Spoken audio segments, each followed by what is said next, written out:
안녕하세요. 연년생 아들, 딸 키우고 있는 30대 여자입니다. 신우 때문에 이렇게 사연도 다 적어보내게 되었네요. 남편과는 학교 선후배 사이로 알고 지내다 각자가 사회생활을 시작하게 되면서 연애를 시작하게 되었습니다. 그 뒤로 4년간의 연애 끝에 결국 결혼을 하게 되었고요. 거의 10년간 인연의 결실이 맺어지게 된 것이었죠. 그만큼 오랜 인연이었다 보니 서로 눈빛만 봐도 무슨 생각을 하고 있는지 알 만큼 서로에 대해 속속들이 알고 있다고 생각했는데 남편은 잘 알았어도 남편한테 이런 정신 나간 신우가 있는 줄은 생각도 못했죠. 저희가 결혼하면서 친정집에서 저희 신혼집을 해주셨어요. 반면에 시댁에서는 그 어떤 도움도 받지 못했죠. 그때 당시 시댁 상황이 여의치가 않았거든요. 원래 양가 형편이 거의 같다고 봐도 무방할 정도로 비슷했는데 저희 결혼 이야기 나오기 1년 전부터 해서 시매부가 하던 사업이 급격하게 안 좋아지기 시작했고 결국 그 사업 살리겠다고 시부모님 노후 자금의 집까지 담보 잡아 시매부한테 투자를 하셨다고 합니다. 그 액수가 자그마치 6억이나 되었다고 해요. 그거 아니었다고 저희가 시댁에서 6억을 지원받을 수 있던 건 아니었겠지만 남편 말에 의하면 적어도 1억 정도는 지원받아 올 수 있겠다는 게 저희들 생각이었거든요. 남편 말이 그 돈이 뭐 눈안에 가지라고 준 것도 아니고 사업 다시 자리 잡고 그러면 갚을 돈이니 그 돈은 나중에 다시 이야기해보는 걸로 하면 어떻겠냐고 나와서 그렇게 하기로 했어요. 어차피 시부모님 주머니 탈탈 털어봐야 단돈 1원도 나올 곳이 없는 걸 알았는데 자식들 결혼한다고 시댁에서 빚을 또 져서라도 똑같은 돈을 해와야 한다고 주장할 수도 없는 노릇이었으니까요. 시부모님도 당시에는 일단 급한 불부터 끄고 보자며 돈에 관한 이야기를 최대한 피하는 눈치였는데 그때는 그저 경제적인 사정이 여의치 않은 걸 저한테 보이고 싶지 않아서 말을 대충 줄인 거라 그렇게 생각하고 넘어갔습니다. 친정에서 집을 해주겠다고 한 것도 그런 저희 상황을 알고 나서 저희 부모님이 먼저 제안을 해주셨던 거고요. 저희가 직장 생활한 지 몇 년 되었다고 해서 결혼 비용에 집까지 해결할 만큼 넉넉하게 돈을 모아놓은 상황은 아니었거든요. 그리고 친정에서 집을 해주셨다고 한들 그게 엄청 삐까번쩍한 집도 아니었어요. 그냥 투자 목적으로 재개발 수요를 노리고 오래전에 사놓은 아파트가 있는데 당장 재개발을 하는 것도 아니고 못해도 10년은 더 걸려야지 그 주변 일대가 활성화가 될 거라면서 일단 그 집에서 살 수 있게 여건을 마련해 주셨을 뿐. 그 집을 저희 가지라고 주신 것도 아니다 보니 시댁에서 돈 한 푼 안 해줬다고 해서 그게 불공평하네 만에 따질 것도 없었습니다. 저희 계획은 거기서 열심히 아끼고 모아서 시댁이 어느 정도 경제적인 여유를 되찾았을 때쯤 그때 가서 양가 지원을 얼마나마 받아서 이사를 나갈 계획이었죠. 그런데 신혼집 문제가 해결된 걸 가지고 시댁에서 먼저 이야기가 나왔습니다. 솔직히 저희가 살 곳이 해결되었다 뿐이지 집이 생긴 건 아니다 보니 예단이나 예물 같은 허례허식은 최대한 생략을 하고 싶었어요. 당장 그런 인사치레 하는 것보다야 저희가 단돈 얼마라도 더 가지고 있고 그걸로 주식에 투자를 하든 다른 어떤 것에 투자를 하든 그 목돈을 굴리는 게 더 이득이라는 생각이었거든요. 그래서 그 이야기를 드리려고 시댁을 찾아가 집 문제가 어떻게든 해결되었다는 이야기를 꺼냈는데 시댁에서는 그걸 저희가 신혼살림을 차릴 집이 해결되었다는 게 아니고 친정에서 집 한 채를 사주는 걸로 이해를 했는가 보더라고요. 그래서 제가 다시 그게 아니고 친정 부모님 명의로 있는 집에 저희가 몸만 들어가서 사는 거라고 다시 정정해서 시어머니께 말했죠. 그랬더니 시어머니가 주면 주는 거고 아님 아닌 거지 들어가서 살게 해주는 건 또 뭐냐며 저희 부모님을 두고 약간 치사하다는 식으로 한마디 하더라고요. 어디가 치사하다는 건지는 도무지 모르겠지만 그것보다 시모 반응이 솔직히 황당하고 어이가 없었습니다. 그래도 그땐 남편이 먼저 나서서 우리 집이라고 뭐 얼마나 대단한 거 해가냐고 당장 축의금 들어오는 것도 가져가실 판인데 당장 들어가 살 곳을 해결해 주신 것만 해도 감사해야 할 일 아니냐면서 어머님한테 한마디 해주더라고요. 물론 그런 자식의 반응을 두고 시어머니, 시아버지 두 분 다 엄청 기분 나빠하셨어요. 자식이 부모한테 그렇게 말하는 게 맞냐면서요. 남편은 말투 가지고 그럴 게 아니고 현실적으로 생각해 보시라고 단호하게 한마디 하고 그 상황을 그대로 종결시켜버렸습니다. 그때는 남편이 그렇게 든든할 수가 없었어요. 아무튼 그렇게 예단예물 이야기도 잘 넘어가게 되었고 그렇게 저희는 결혼을 하게 되었습니다. 신혼살림을 시작한 이래로 허투루 쓴 돈 하나 없다고 자부할 만큼 악착같이 살았어요. 남들 하듯이 해외여행도 다녀와 보고 싶고 그랬지만 그런 거 살림살이 안정되고 해도 충분히 늦지 않다 몇 번을 되새기면서 좀 더 나은 미래를 위해 매일같이 열심히 살았습니다. 그리고 그런 와중에 저희 아이들이 태어나게 되었고요. 아이들이 태어나고 나니 우리 아이들을 위해서 더더욱 열심히 살아야겠다는 생각 말고는 다른 생각도 들지 않더군요. 그렇게 작년 말에 마침내 서울에 있는 아파트로 이사를 하게 되었습니다. 30평형인데 화장실이 하나밖에 없는 정말 지은 지 오래된 구축 아파트였지만 저희들 노력으로 구한 집이다 보니 감회가 남달랐어요. 사실 그때쯤 심해부 사업이 정상화되고 시어머니한테 빌려간 돈도 갚고 그래서 양가에 돈 얼마씩 지원받겠구나 그런 계획으로 살고 있었는데 애석하게도 심해부 사업이 결국 망해버리면서 시어머니는 심해부한테 투자했던 돈의 일부조차 돌려받지 못하게 되었어요. 시댁 지원을 못 받게 되었는데 친정 부모님한테 돈 얼마 해달라기는 또 뭐 하더라고요. 따지고 보면 친정 부모님 덕분에 조금이나마 빨리 이만큼 돈을 모을 수 있던 거나 마찬가지였으니까요. 그래서 정말 최소한의 대출만 받아서 집을 구하게 되었던 겁니다. 그리고 이사 들어오는 김에 큰맘 먹고 4천만 원 들여서 집도 처음부터 끝까지 싹 다 리모델링을 해버렸어요. 그렇게 리모델링까지 끝나고 한 달 정도 지나서 집들이를 하게 되었습니다. 친정 부모님은 집들이에 오셔서 그간 고생 많았다고 둘이 정말 대단하다고 칭찬 몇 마디 해주시더니 갑자기 1,000만 원이 들어있는 통장을 하나 건네셨어요. 큰 거 못 해줘서 미안하고 이 돈으로 가정가구 새 걸로 바꾸고 싶은 거 있으면 바꾸라고요. 저희들이 신혼 때 장만했던 가정가구들을 대부분 그대로 가져와서 사용하고 있었거든요. 남편은 아무래도 시댁에서 한 푼도 못 받을 걸 알고 있으니 괜찮다고 한사코 거절했지만 친정 부모님이 너무 강하게 나오셔서 결국 그 돈을 받게 되었어요. 그리고 그 다음 주에 시댁 식구들을 초대해 집들이를 하게 되었습니다. 시부모님은 물론이고 신우네도 같이 초대를 하게 되었죠. 신우가 저희 집에 들어오는 순간 이 집 참 재밌다고 아파트가 외관은 꼬름해 보이는데 아내는 나름 신축 아파트처럼 꾸며놨다고 하면서 뱁새가 황새 따라한다고 수고했다며 칭찬인지 욕인지 모를 말을 하더라고요. 신우네가 한참 사업이 잘 될 때는 서울에 있는 신축 아파트에 살고 있었어요. 저희 집하고는 비교도 안 될 만큼 좋은 집이었죠. 그렇다 보니 보는 기준이 높을 수도 있겠다는 생각은 들었습니다. 하지만 그거야 왕년의 일이지 당장만 두고 보면 월세 생활하면서 여기저기 전전하고 있었거든요. 그리고 그런 사정을 저희가 뻔히 알고 있었다 보니 웬만하면 집들이에 신우네를 부르고 싶지가 않았었어요. 니들은 망해가지만 우리는 잘 나간다고 자랑하는 것처럼 보일 수도 있겠다 싶고 신우가 어떻게 이 상황을 받아들일지 조금 눈치가 보였달까요. 그런데 칭찬인 듯 욕인 듯 집을 평가하는 그 반응을 보니 당장은 상황이 어려울지라도 우리가 집을 샀다는 사실이 그닥 부럽지는 않은가 보다 그런 생각이 들고 다행이구나 싶더군요. 그래서 신우의 애매한 평가에 그냥 적당히 웃어넘기고 말았습니다.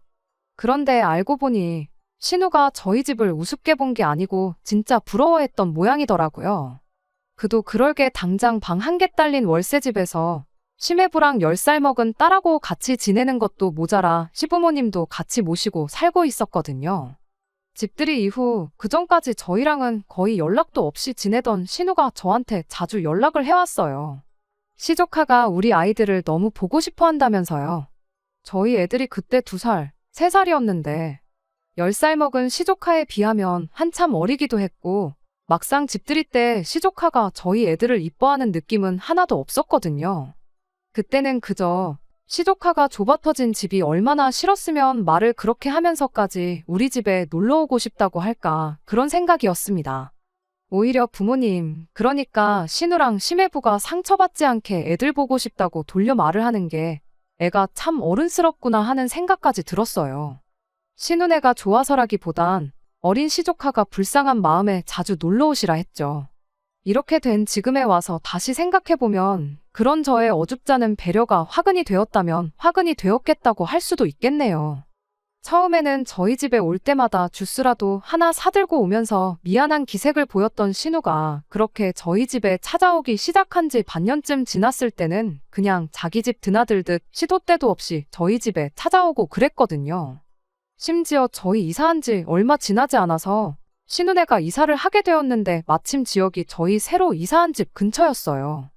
걸어서 25분 거리밖에 되지 않았다 보니까 신우가 마음만 먹으면 아무 때나 올 수 있는 거리가 되면서 그나마 멀리 살 적에는 한 달에 2번 오던 신우가 그냥 틈만 나면 동네 주민회관 드나들듯 오기 시작하게 된 것이었습니다.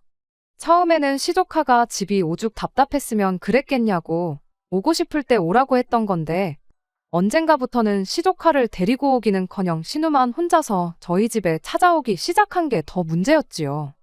실은 시조카가 집에 있는 게 답답했던 게 아니고 신우가 좁은 집에 있는 게 답답했던 거였던 거죠.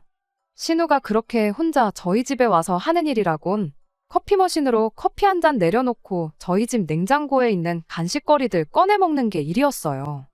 그거 다 끝나면 소파에 들어 누워서 여름에는 에어컨 빵빵 틀어놓고 TV 보고 보일러 빵빵하게 틀어놓고 낮잠 자고 그러는 게 일이었습니다. 커피가 없으면 저한테 전화해서 커피 사놓는 걸 깜빡했나봐 뭐라 하고 군것질거리가 없으면 집에 먹을 게 하나도 없다고 뭐라 하고 맨 처음 올 때 주스 같은 거 몇 번 사온 거 말고는 자기 돈으로 뭐 하나 사가지고 오는 일이 한 번 없었죠. 간식거리 같은 것도 솔직히 신우 먹으라고 채워놓는 게 아니고 시조카가 같이 올 때를 대비해서 몇 개 마련해 놓은 거였어요. 그런데 시조카는 오지도 않고 신우 혼자 와서 다 해치우는 걸 보니 참 염치가 없어도 저렇게 없을 수가 있나 싶었죠. 그리고 언젠가부터 그런 신우를 제가 견딜 수가 없었어요. 아이들은 어린이집에 있고 저희는 출근해 있어서 빈집인데 무슨 상관이냐 따진다면 뭐라고 해야 할지는 모르겠는데 싫은데 그냥 싫은 거지 꼭 이유가 있을 필요는 없잖아요. 결국 참다 못한 제가 남편더러 신우 좀 우리 집에 못 오게 하면 안 되느냐고 한마디 했어요.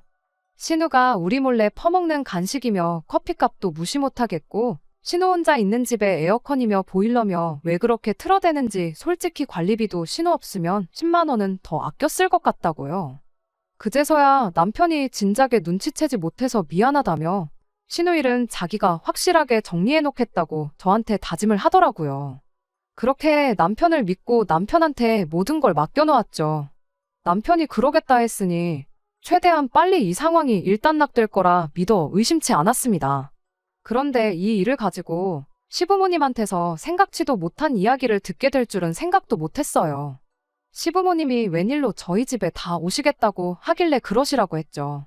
가까운 거리였지만 남편 시켜서 댁까지 가서 2분 모셔오라고까지 했어요. 이윽고 남편이 2분을 모시고 집에 돌아왔어요. 2분 거실에 앉을 자리 마련해드리고 차 한 잔 내오겠다고 하고 주방으로 들어갔지요. 남편한테 눈빛으로 사인을 보냈더니 단번에 딱 알아듣고는 저를 도와주겠다고 하고 주방으로 따라 들어왔고요. 그런데 2분이 갑자기 무슨 일로 오신 거냐고 작은 목소리로 물었더니 남편이 자기도 모르겠다는 표정으로 어깨만 들썩하고 말더라고요. 2분 들어올 때도 평소랑 다르게 분위기가 많이 다운되어 있던 상태여서 그때부터는 무슨 일 때문에 오셨나 나름 걱정이 되기 시작했지요. 이윽고 준비된 차를 내오고 저도 자리에 같이 앉았어요. 2분 표정이 계속 어두운 걸 보니 뭐 좋은 일은 아니겠다는 촉이 퍼뜩 오기는 했습니다. 그래서 먼저 이야기 꺼내실 때까지 그냥 기다리고만 있었죠. 아니나 다를까 먼저 어머님이 입을 여셨어요. 신우에 대한 이야기를 꺼내더라고요. 솔직히 신우 우리 집 좀 그만 오게 해달라고 한 지가 얼마 지나지 않았던 시기였다 보니 마음속으로 설마 신우 때문에 오셨나 하는 생각은 갖고 있었거든요. 설마 아니겠지 했는데 정말 신우 이야기가 시어머니 입에서 나와버리니까 본론을 듣기도 전인데 머리가 복잡해지기 시작했습니다. 왜 신우를 못 오게 하느냐, 남매끼리 그래서 쓰겠냐 하면서 다시 신우를 우리 집에 자유롭게 드나들게 하라는 말을 꺼내면 어떻게 거절을 해야 하나 싶었는데 시어머니가 꺼내온 이야기는 단순하게 신우 좀 오게 해주라는 말이 차라리 나았겠다 싶었을 만큼 제 상상을 까마득하게 뛰어넘는 주제의 이야기였어요. 시어머니 말에 의하면 심해부가 그렇게 사고를 쳐놓고도 온 가족들 모르게 주식과 코인에 손을 대고 있었답니다. 그간 시부모님 노후 자금에 집까지 날려먹고 나서 그래도 나름 자기 때문에 이렇게 된 거 책임을 지겠다고 두 분 모시고 살면서 월세를 전전해가며 돈 되는 일이라면 정말 가리지 않고 하던 그런 사람이었거든요. 그런 책임감이나 생활력 같은 걸 저희도 나름 대단하게 여겼는데 그나마 그 힘든 와중에 벌면서 모아놓은 돈을 다 날려먹었나 봐요. 주식을 투자로 했어야 하는데 심해부는 그때 눈에 뵈는 게 없었는지 마치 도박을 하듯이 여기저기 돈을 빌려다가 계속해서 투자랍시고 코인이며 주식을 끊어내지 못했던 거죠. 그런데 그나마 재기해보겠다고 힘들게 모아놓은 돈까지 다 날리게 돼버리니 심해부가 갑자기 모든 걸 다 포기해버렸다는 겁니다. 당장 일도 나가지 않고 어쩌다 돈이라도 조금 생기면 생기는 대로 다시 코인으로 불려보겠다고 핸드폰만 붙들고 있고 그런 상황이라네요. 그래서 지금 당장 월세도 내지 못하는 상황이 되었다는 거예요. 그나마 두 분 없는 형편에 연금 나오는 게 있어서 그걸로 생활을 하고 있는데 이제는 더 이상 생활이 안 되는 상황이라면서요. 그러니까 그동안 신우가 이 꼴 저 꼴 보기 싫어서 저희 집에 그렇게 드나들면서 현실 도피를 했던 거라고 해요. 적어도 여기 있으면 남편이 핸드폰만 들여다보면서 아무것도 안 하는 꼴을 안 봐도 되었으니까 말이에요. 신우 사정이 딱한 것도 알겠고 현재 시댁이 어떻게 돌아가는지도 다 알겠는데 뭐하러 저희한테 이런 이야기를 다 꺼내시는가 했더니 시어머니가 이렇게 말을 하더군요. 여지껏 니들한테 돈 한 푼 해준 게 없었으니 최대한 내 선에서 니들 신경 안 쓰이게 하려고 노력했다만 이제 당신이 할 수 있는 건 여기까지인 것 같다고요. 지난 몇 년간 할 수 있는 만큼 했고 이제는 더는 못하겠으니 그렇게 알라시며 신우네를 저희 집에 살게 해달라는 소리를 하는 겁니다. 말인즉슨 당신들은 연금 나오는 게 있으니 적어도 저희들한테는 손을 안 벌리고 당신들끼리 살겠다는 거죠. 대신 신우네까진 더 이상 책임을 져줄 수 없게 생겼으니 신우네를 저희 집에 합가시키겠다는 소리였어요. 당신들은 방 하나 딸린 코딱지만한 집에서도 두 가족이 살았는데 니들 집은 30평이나 하니 다행인 거 아니냐고 당장 니들 방이랑 애들 방 빼도 방 하나가 더 남으니 신우네한테 그 방을 내주면 되는 거 아니냐입니다. 정말이지 그날 처음 꺼낸 이야기이긴 하지만 시어머니 입에서 말이 청산유수로 나오는 걸 보니까 얼마나 이 말을 하려고 몇 번을 생각하고 고민했는지 다 알겠더군요. 시부모님 상황도 알겠고 심해부가 정신 나간 것도 알겠고 신우 사정 딱한 것도 다 알겠지만 그렇다고 해서 그게 신우네를 저희 집에 살게 해줘야 하는 이유가 되지는 않았어요. 시어머니 말이 끝나기 무섭게 저랑 남편 입에서 동시에 싫어요 소리가 나왔어요. 어머님이야 부모 자식 간이니 신우네랑 같이 사셨겠지만 저희는 그렇게는 못한다고요. 시어머니는 대번에 그게 가족끼리 정없게 무슨 소리냐며 제 말에 반박을 하셨습니다. 부모 자식간이나 형제지간이나 똑같은 거 아니냐고. 그리고 신우가 이 집에 살면서 아이 봐주고 그러면 어린이집 비용도 아낄 수 있는 거나 마찬가지인데 니들한테는 이득 아니겠냐. 애 봐주는 사람이 한 달에 200만 원씩은 받는다는데 신우는 한 가족인데다가 또 시조카를 키워본 경력자이니만큼 믿고 맡길 수 있지 않겠느냐 하면서 짜증 섞인 목소리로 저한테 화를 내듯 따지기 시작하시는데 남편이 나서서 시어머니를 딱 잘라주더라고요. 그러면 누나가 우리 애들 말고 다른 집 배 봐주는 일을 하면 되는 거 아니냐고. 한 달에 200만 원이면 세 가족이 충분히 살 만큼 버는 거 아니냐. 굳이 우리 집에 방 한 칸 차지해서 살 필요 없는 거 아니냐고. 얹혀 살면 우리도 우리지만 누나랑 매형도 분명히 불편한 점이 있을 거다.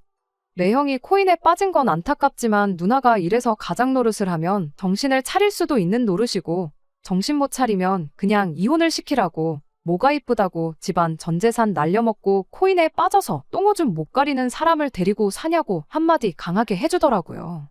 그랬더니 시어머니가 니들은 이렇게 의리의리하게 잘 사는데 지금 니네 누나한테 남의 집 자식이나 보라는 소리를 하고 있냐. 니들만 잘 살면 그만이냐 하면서 역정을 내는 겁니다. 남편이 그간 서운한 게 있던 건지는 모르지만 누나네는 결혼할 때도 부모님 지원받은 걸로 모자라 결혼하고 나서도 전재산을 지원받지 않았냐. 거기는 그렇게 전재산 지원받고도 다 날려먹은 거고 우리는 지원 하나 안 받고 여기까지 온 거다. 그런데 어떻게 니들만 잘 살면 그만이냐는 말씀을 하실 수 있느냐 하면서 두 사람 사이에 고성이 오가기 시작했어요. 시아버지는 할 말이 없었는지 그 상황을 두 눈 뜨고 못 보겠는지 먼 산만 보고 있었고 저는 저대로 괜히 불똥이 튀겠나 싶어서 아무 말 안 하고 가만히 있었습니다. 결국 그렇게 합의점을 찾지 못하고 시부모님은 집으로 돌아가셨어요. 모셔다 드린다고 했는데 가족도 몰라보는 인간 말종들 하고는 단 한순간도 같이 있고 싶지 않으시다며 그냥 나가시더라고요. 그렇게 두 분 돌아가시고 나서 보니 남편도 마음이 쓰였는지 표정이 말이 아니더라고요. 남편한테 혹시 내가 신우를 탐탁치 않게 생각해서 거절한 거냐, 사실 누나를 도와주고 싶은 거냐 물었죠. 남편 대답 여하에 따라 어느 정도 신우네를 도와줄 요량은 있었는데 다행히 남편이 도와주긴 누굴 도와주냐, 차라리 집 나간 고양이들을 도와주지 이게 말이나 되는 상황이냐고 오히려 저한테 미안하다고 사과를 해왔네요. 남편이 저는 신경 쓸 필요 없다는 소리에 저는 제 나름대로 상황이 마무리가 되었구나 그렇게 생각을 했어요. 그런데 그 다음 날이었어요. 그날은 마침 저희 회사가 창립기념일이라 저는 집에 있었거든요. 남편 출근하면서 아이들은 어린이집에 맡겨놓고 오랜만에 모처럼 저 혼자만의 휴일을 만끽하고 있던 찰나였어요. 그런데 난데없이 누군가가 현관문을 비밀번호를 삑삑 누르는 소리가 들리더라고요. 도둑이라도 든 건가? 혼자 있는데 이게 무슨 일인가 엄청 무서웠어요. 언제고 경찰에 신고할 마음으로 최대한 인기척이 안 들리게 살금살금 현관문으로 걸어가 문에 나 있는 구멍을 통해 밖에 누가 있는가 내다봤는데 거기에는 신우랑 심해부가 둘이 서 있더라고요. 신우를 더 이상 우리 집에 못 오게 한 뒤로 혹시 몰라서 비밀번호를 바꿔놓았는데 옛날 비밀번호를 눌러대면서 이게 왜 안 열리지? 이러고 있는데 이게 무슨 일인가 싶었습니다. 다시 그 길로 살금살금 집 안으로 들어가서 방에 들어가 남편한테 전화를 걸었어요. 밖에 신우가 심해부랑 와가지고는 비밀번호를 눌러대고 있다. 이게 무슨 상황인지 모르겠다고 했더니 남편이 자기가 회사의 상황 말하고 금방 그리로 갈 테니 잠시만 기다리라고 하더라고요.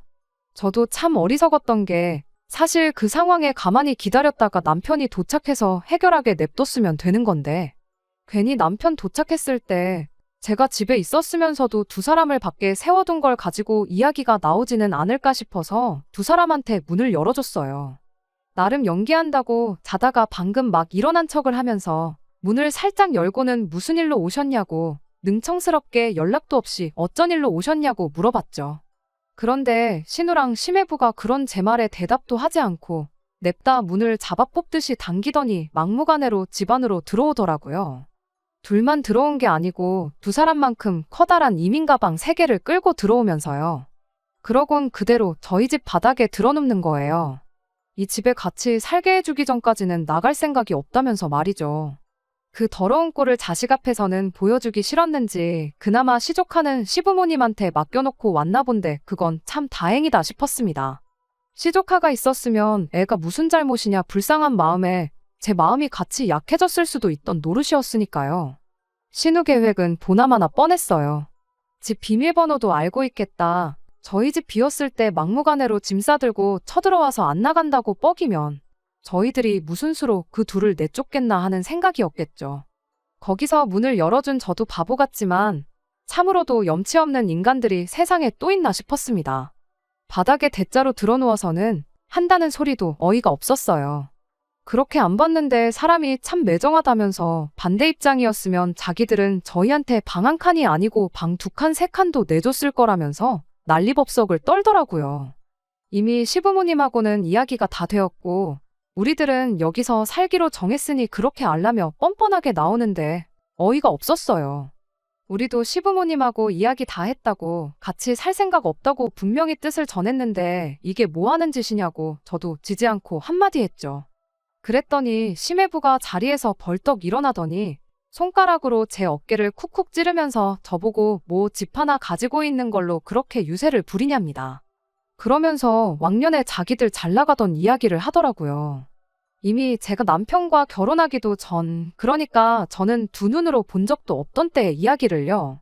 이깟집 예전 같았으면 우리도 저도 안 살았을 거라고 상황이 이런데 가족끼리 너무한 거 아니냐며 그렇게 안 봤는데 사람이 참 매정하다고 계속 제 어깨를 쿡쿡 찌르면서 빈정거리는 겁니다.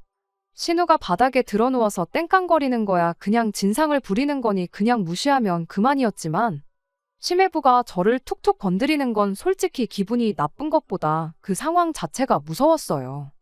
아무래도 잘 나가던 사업은 쫄딱 망했고 자기 자신은 코인에 빠져서 빚더미에 올라있고 가족들 전부 길바닥에 나앉게 된 상황인 사람이 눈에 뵈는 게 뭐가 있겠나요. 이런 상황이 벌어질 줄은 모르고 문까지 열어다가 집안으로 들여보내준 제 잘못이긴 했지만 아무튼 그 상황에서 최대한 주눅들지 않고 남편이 올 때까지 침착하게 있는 수밖에 없다는 생각이었습니다. 심해부한테 이게 지금 뭐 하는 짓이냐고 내 몸에 털끝 하나 건드리면 그대로 폭행으로 신고해버리겠다고 강하게 나갔습니다. 그랬더니 심해부가 손가락으로 어깨 좀 밀었다고 무슨 폭행이냐, 가족끼리 무슨 신고냐 하면서 아주 어깨 동무라도 한 번 하면 목 졸랐다고 하고 다니겠네 하면서 계속 빈정거리더라고요. 신우도 그때부터는 심해부가 제정신이 아닌 걸 눈치챈 건지 심해부한테 그만하라고 말리긴 하더군요. 그런데 오히려 신우가 그만하라는 말을 하자마자 심해부가 눈이 뒤집혀서는 가족도 몰라보고 지 잘난 줄만 아는 것들은 혼 좀 놔봐야 한다며 혼자 길길이 날뛰기 시작하는 거예요. 일촉즉발의 상황에 때마침 남편이 집에 들어왔어요. 그리고 심해부가 제 어깨를 붙들고 있는 장면을 보자마자 전후사정 묻지도 않고 그대로 제 쪽으로 달려와 심해부를 바닥에 매다 꽂아버렸습니다. 그제서야 심해부도 정신이 퍼뜩 들었는지 언제 그랬냐는 듯 가만히 있더라고요. 그저 약자에게 강하고 강한 자한테 약한 인간 말종의 표본 그 자체였습니다. 남편은 대충 신우네가 짐 싸들고 집에 쳐들어온 걸 보고 무슨 상황인지 짐작을 했었나 봐요. 두 번 다시 우리 집에 발붙일 생각 말라고 한 번이라도 우리 주변에 얼씬되면 그 길로 폭행죄로 고소를 하겠다고 큰 소리를 쳤죠. 그래도 고소당하는 건 무서웠는지 신우가 나중에 이야기하자며 싸들고 온 짐들 챙겨서 심해부랑 꽁지 빠지게 달아나더라고요. 저희는 그 길로 혹시 모를 상황에 대비해 증거를 수집했어요. 아이들 때문에 혹시 몰라서 거실에 설치해둔 홈캠이 이런데 도움이 될 줄은 몰랐네요. 화면에는 심해부가 제 어깨를 툭툭 건드리는 장면부터 고성이 오가는 장면까지 고스란히 녹화가 되어 있었거든요. 그렇게 며칠 지나서 이번에는 시부모님이 다시 저희 집에 찾아왔어요. 심해부는 제정신이 아니라고 판단한 건지 딱 신우만 데리고 왔죠. 그때까지만 해도 그냥 며칠 전에 있던 일에 대해 사과하려고 찾아온 거라 생각했는데 그날 일에 대해서는 이런 방구 이야기도 없었습니다. 대신 시어머니가 또 다른 황당무계한 소리만 늘어놓을 뿐이었어요.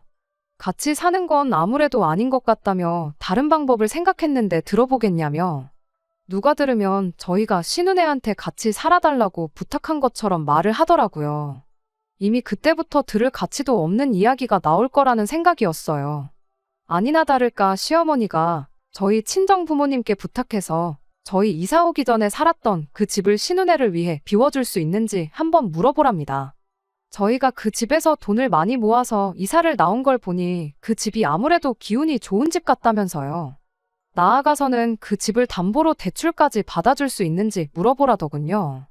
그걸 기반으로 심해부가 다시 사업을 시작하면 어떻겠냐고. 심해부가 지금은 저래도 결혼 전에 정말 잘 나갔다고 그때만큼 벌기 시작하면 그 돈 갚는 건 일도 아니라고.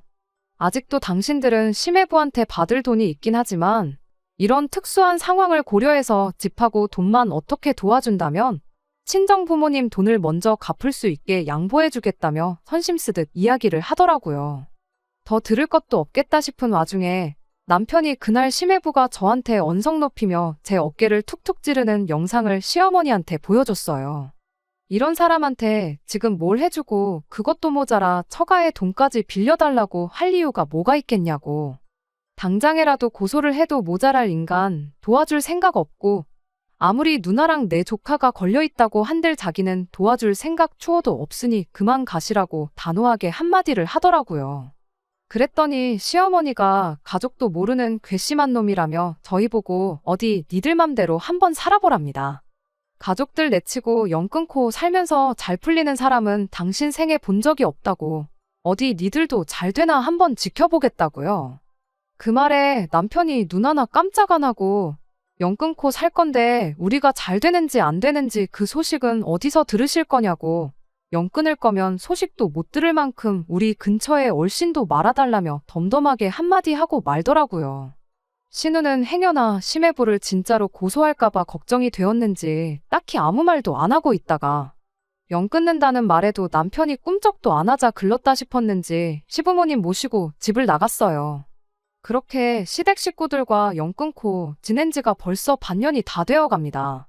그간 남편이 제게 말은 안 했지만 그간 신우며 시부모님한테 맺힌 게 많았었나 봐요. 하지만 그래도 가족이라고 나름 걱정은 되는 듯 보이지만 제 앞에서 내색 한번 안 하고 있는 게 고마우면서도 미안할 따름이네요. 며칠 전에 시조카가 혼자서 저희 집에 찾아왔었어요.